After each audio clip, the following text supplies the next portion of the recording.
Pour la première entrevue de l'émission, je rencontre M. Pierre Leclerc, chef des pompiers de la municipalité de Sainte-Famille, qui va nous parler plus en détail du service incendie de sa municipalité.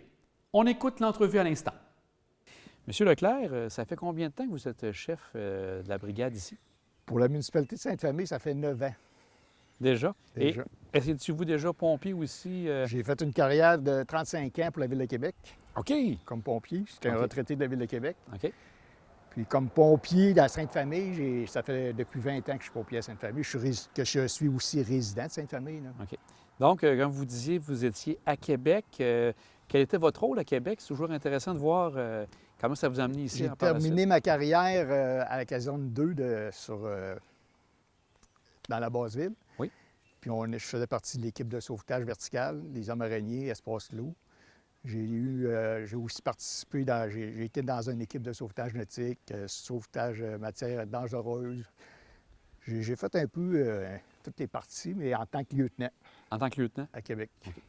Et donc là, vous avez été... Si on regarde entre ce que vous faites ici présentement pour Sainte-Famille, plus petite municipalité, versus Québec, les grandes différences, ça ressemble à quoi au niveau de votre travail?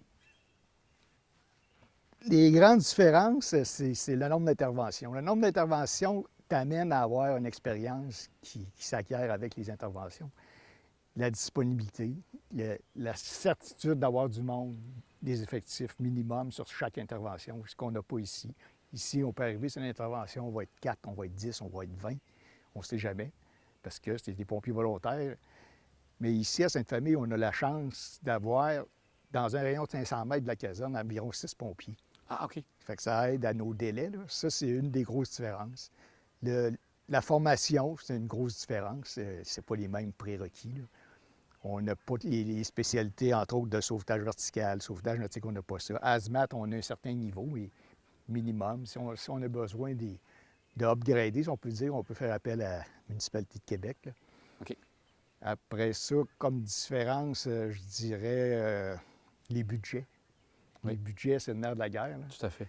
Fait que c'est pas mal ça, les bonnes différences. Les bonnes différences de ce côté-là. Donc, si on regarde, vous avez quand même un bon équipement, malgré tout, ici à Sainte-Famille, de ce qu'on constate.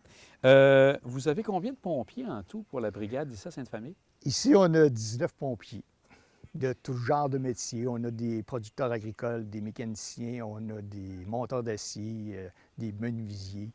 Toutes des qualités qui sont pertinentes au métier de pompier, là. Ça prend des personnels manuels. On a aussi des pompières. Ah oui? On a 2 Ah, pompières. bien. Oui. Puis on donne aussi le service de premier répondant. OK. Ah, donc, service de premier répondant, donc vous êtes là, quand il arrive un accident, avant que les ambulanciers arrivent, vous offrez le service? Ici, là, mettons que vous appelez pour un infarctus à Sainte-Famille, là, si on prend un délai pour la CETAC ou les ambulanciers de Québec, c'est en moyenne 25 à 30 minutes.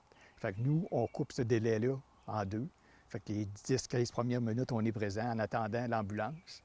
Puis on stabilise la personne, là, un peu comme il se fait dans d'autres villes.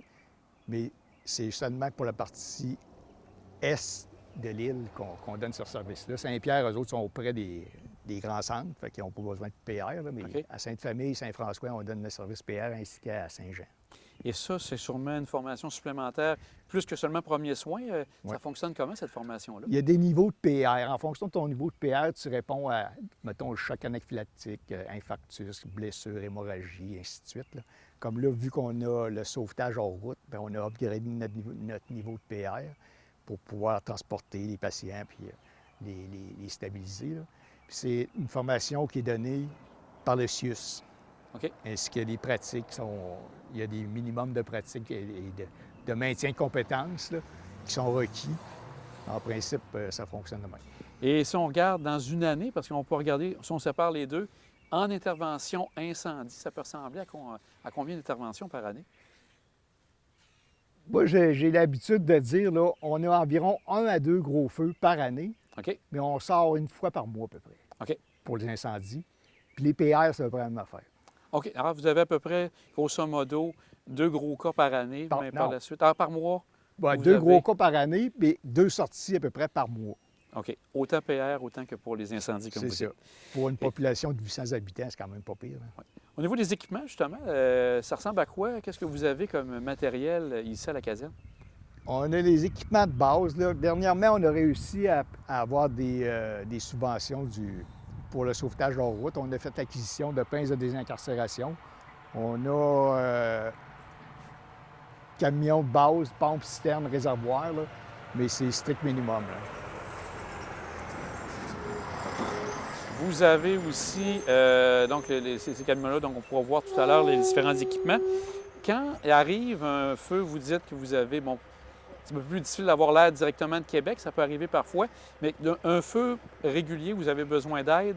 Est-ce que c'est les gens de Sainte-Famille, Saint-François? Comment ça fonctionne? Sur chaque intervention, il y a un minimum de 2 municipalités qui interviennent pour avoir, mettons, possibilité de 10 à 20 pompiers, là. Si, dépendamment du niveau de risque, si c'est un risque élevé, on va avoir 3 municipalités qui sortent en même temps. OK. Mettons Saint-Jean, Saint-Pierre, Sainte-Famille pour ici. Ça va nous emmener peut-être à 25-30 pompiers, qui n'est jamais certain, dépendamment de la journée de la semaine ou de l'heure, puis ainsi de suite, là. Et sur l'île d'Orléans, on s'en parlait tout à l'heure, si vous avez 4 casernes qui couvrent toute l'île d'Orléans. 4 casernes. Quelles sont les casernes qui n'ont pas vraiment de service de pompiers, mais qui, bien sûr, bénéficient de vos services? Il y a la municipalité de Saint-François qui n'a pas de pompiers, OK. dont on donne le service. On les dessert en PR et en pompiers. Puis il y a la municipalité de Sainte-Pétronille qui n'a pas de pompiers. Si on regarde, vous êtes entouré, bien sûr, avec l'île, vous avez le fleuve de chaque côté. Est-ce que vous avez à faire des interventions directement sur le fleuve? Ici, de notre côté, là, le fleuve est difficilement accessible. On a un bon cap, là. C'est rarement arrivé. Puis on n'est pas vraiment formé là-dessus. On pourrait toujours faire un minimum, genre lancer un sac à cordes ou aller près là, avec des vestes de sauvetage, là, mais on n'est pas équipé, on n'est pas formé pour ça. Puis non, on va pas Puis à ce moment-là, c'est la garde côtière qui vient, s'il y a des interventions à faire. Ça peut être Québec. Ça peut être Québec aussi? Ouais. OK, parfait. Au niveau des cours d'eau sur l'île, il n'y en a pas énormément. Est-ce que ça vous amène à faire des interventions s'il y a une inondation, des éléments comme ça, ou c'est très peu rare que vous avez intervenir? Ça aussi, dans notre secteur, là, c'est très peu rare, comme mettons dégâts d'eau dû à la crue des eaux, là, plus côté sud de l'île, là. Nous, on ne peut pas dire que c'est des interventions fréquentes. Ça peut arriver, là, mais c'est très rare. Vous avez dit tout à l'heure, puis je pense que ça vaut la peine d'en prendre un petit peu de temps de ce côté-là. Quand arrive un accident de la route, vous avez maintenant les pinces Oui. depuis quelque temps. Quelles sont vos interventions? Comment vous travaillez à ce moment-là? Bien, ça, les pinces de désincarcération, c'est un nouveau service qu'on offre aux citoyens, là. Puis quand on a commencé, moi, je tenais à ce que, étant donné que personne n'avait beaucoup d'expérience, c'était nouveau, j'étais à peu près le seul qui en avait manipulé, là. OK. On a demandé à ce que Saint-Jean et Sainte-Famille interviennent en même temps pour s'entraider au cas où il arrive des pépins, puis, ou un bris mécanique, ainsi de suite, là. Fait que pour un certain temps, on fait intervenir les 2 municipalités. Aussitôt qu'il y a un accident de voiture, les deux municipalités sont réparties. OK. Et eux, Sainte-Famille et Saint-Jean, vous êtes les seuls à avoir les pinces, comme vous dites, là, Ouais. dans tout ça. Ouais. On a parlé aussi du service hors route. Donc, c'est surtout, si on regarde tout ça, vous disiez c'est près du fleuve, vous avez une intervention à faire. Dans le milieu de l'île, comment ça fonctionne? Bien, hors route, là, ça peut inclure, mettons, des sentiers pédestres. Ça peut inclure quelqu'un qui fait un infarctus dans une cabane à sucre, peu importe, ou c'est pas accessible en auto. Ça peut être un chasseur, mais c'est surtout les sentiers de motoneige. OK. Sentiers de motoneige, des accidents, ça, on peut se dire à peu près une moyenne de 1 ou 2 par année qu'on intervient, là, pour les sortir, les apporter dans un lieu carrossable pour qu'ils soient pris en charge par les ambulanciers, là. Si on regarde aussi, vous avez un poste de la Sûreté du Québec à l'île d'Orléans. Oui. Les liens que vous avez avec la Sûreté, ça ressemble à quoi? Est-ce que vous vous rencontrez assez régulièrement pour parler intervention, parler des événements qui sont passés? Ou, Non, il n'y a pas vraiment de... C'est regrettable aussi, mais il n'y a pas vraiment de débriefing qui se fait avec la Sûreté. Mais il y a un travail qui se fait. Ils sont répartis en même temps que nous. Eux autres, ils ont un mandat là, d'assurer la sécurité pour ces interventions. Parce que quand on arrive sur une intervention, on peut être 4 camions incendies, plus les 20 autos des pompiers volontaires qui arrivent. Fait que là, ça mobilise, ça fait un peu de circulation autour du site, là. Puis des fois, il faut démêler ça, puis on apprécie quand la police le fait, là. OK. Soit faire ça ou faire des périmètres de sécurité ou d'autres services qu'ils peuvent nous donner, hein. Donc, c'est des interventions qui se font en parallèle. Là, Oui. vous avisez la Sûreté ou la Sûreté est au courant qu'il y a un incendie puis vont se déplacer? Ils sont répartis en même temps que nous. Ah, OK, excellent. Dernière petite question, on regardait, vous disiez que, bon, vous avez différents services ici à l'île. À quel moment vous avez besoin d'intervenir avec les gens, peut-être de la Ville de Québec, par exemple, pour une intervention? Bien, ça pourrait arriver, là, mettons qu'on prend un silo à grains. Un silo à grains, c'est un très gros risque là, pour des risques d'explosion, que ça s'enflamme, là, puis on n'est pas équipés, nous, pour intervenir là-dessus. On ferait venir du hazmat, qui est la Ville de Québec. On pourrait faire venir la Ville de Québec pour une échelle. On se rappelle, ben, ça fait déjà un certain temps, là, mettons 30 ans, l'église de Saint-François qui avait nécessité une échelle. OK.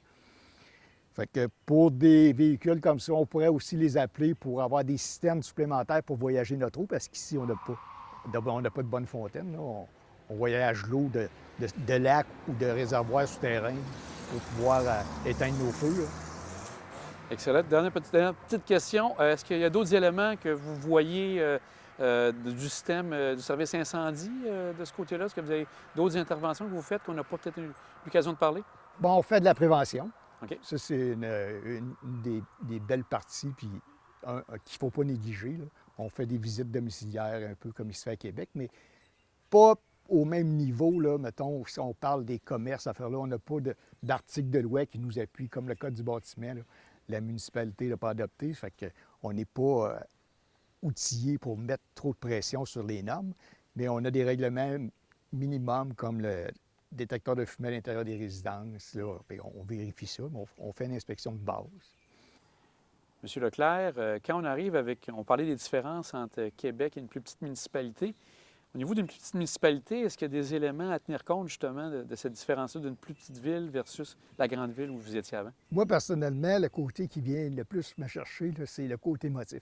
Je le suis en vous en parlant. Là. Le côté émotif dans une municipalité de 800 habitants, là, c'est que quand on arrive chez un citoyen, c'est tout le temps quelqu'un qu'on connaît. C'est de la famille, c'est le beau-frère, c'est la belle-sœur. Mes 2 derniers appels sont arrivés chez des personnes justement que je connaissais. Puis des fois, c'est moi qui est émotif, des fois, c'est d'autres pompiers. Puis c'est quasiment 80 des calls que c'est comme ça. Tandis qu'à Québec, on ne connaît pas, on ne voit pas ça. C'est très rare. Moi, à 35 ans, là, aller sur un citoyen que je connaissais personnellement pour aller porter secours, puis il est vraiment en détresse, ça ne m'est pas arrivé. Ça peut arriver, c'est certain que ça peut arriver une fois ou deux dans ta carrière, mais ici, là, c'est continuellement comme ça. Puis c'est beaucoup demandant. Et pour baisser cette pression-là, une fois que l'événement est passé, avez-vous de l'aide psychologique? En discutez-vous entre pompiers pour vous seconder? Parce que on fait des espèces de débriefing. Il y a un peu d'aide psychologique, mais ça, c'est de ce temps-ci, en plus, là, c'est très difficile à obtenir. Les psychologues, ils sont débordés de tous côtés. Là. Mais j'ai des personnes, là, comme, mettons, le niveau PR, là, après avoir fait certaines actes sur des personnes qui connaissaient, demandent à n'a plus d'en faire, restent pompiers, mais ils font plus de PR. OK. Ou d'autres, l'inverse, font plus de pompiers, font du PR, parce que il y a du post-traumatique beaucoup. Merci beaucoup, M. Leclerc. C'est très éclairant de votre système de service incendie. Ça fait plaisir. En complément d'information, les pompiers de Sainte-Famille doivent se rendre au lieu d'incendie avec leur véhicule, à part bien sûr ceux qui doivent utiliser les camions de pompiers pour se rendre au lieu d'incendie. Et depuis le 1er avril 2021, les pompiers de tout le Québec ont la possibilité d'utiliser un gyrophare vert dans leur véhicule pour montrer leur présence quand ils doivent se diriger à un lieu d'incendie ou à la caserne.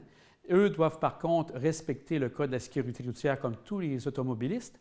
Ce qu'on demande à tout le monde, à tous nos téléspectateurs, c'est bien sûr de respecter ce feu vert quand vous le voyez. Et si c'est possible pour vous de vous tasser tout près de la route, vous le faites, toujours de façon sécuritaire.